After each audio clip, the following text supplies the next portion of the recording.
There was a time in my life when strength looked like needing someone else to rescue me. I thought that being feminine meant sitting back and waiting for someone else to handle everything for me. But lately, God has been teaching me something different. He has been teaching me that the Proverbs 31 woman was not weak, she was wise, she was capable, she was resourceful, and she used her hands. She set about her work vigorously. Her arms are strong for her task. And today I understand that scripture differently. I had to walk down to one of the vacant houses. The door wasn't locking the way that it needed to.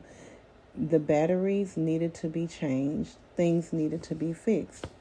And honestly, for a moment, I almost called someone else to do it for me. But God whispered to me, "You can do this." And sometimes that's how wisdom speaks. Not loudly, not dramatically, but quietly. You can do this. So I grabbed my toolbox and I walked down the street, and step by step I handled what needed to be handled. And while I was fixing the door, God started to minister to me, because the Proverbs 31 woman was never just about cooking a meal and dressing nice.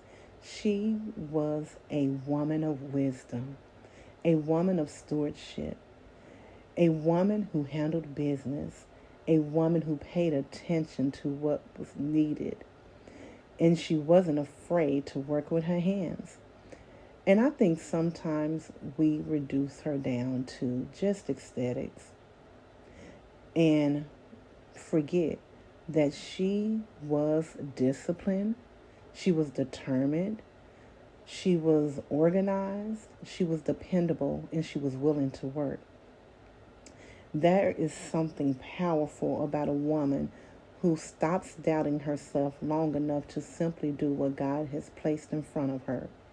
Not because she knows everything, not because she thinks she's perfect, but because she trusts God will help her figure it out.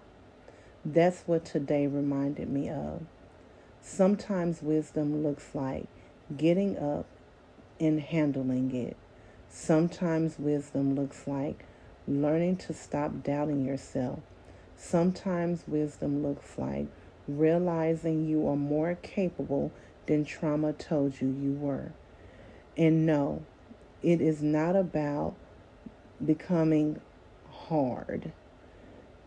It isn't about I don't need anyone.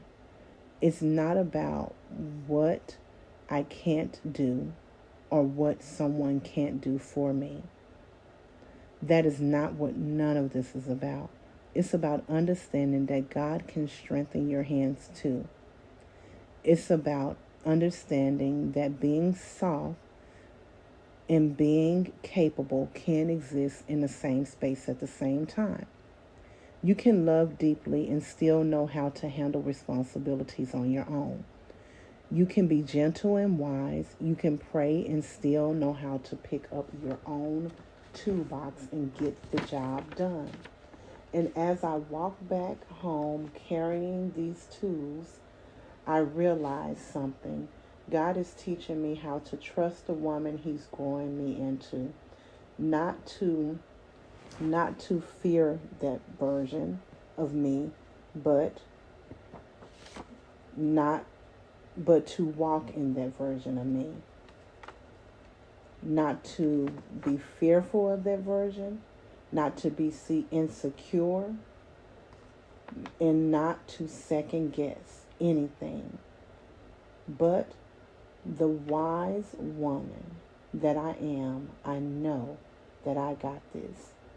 The Proverbs 31 woman is who I'm standing up and who I am.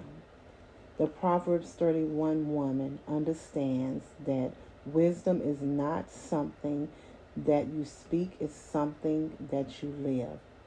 Once you become a Proverbs 31 woman, your name also becomes wisdom. She is wisdom and she is you.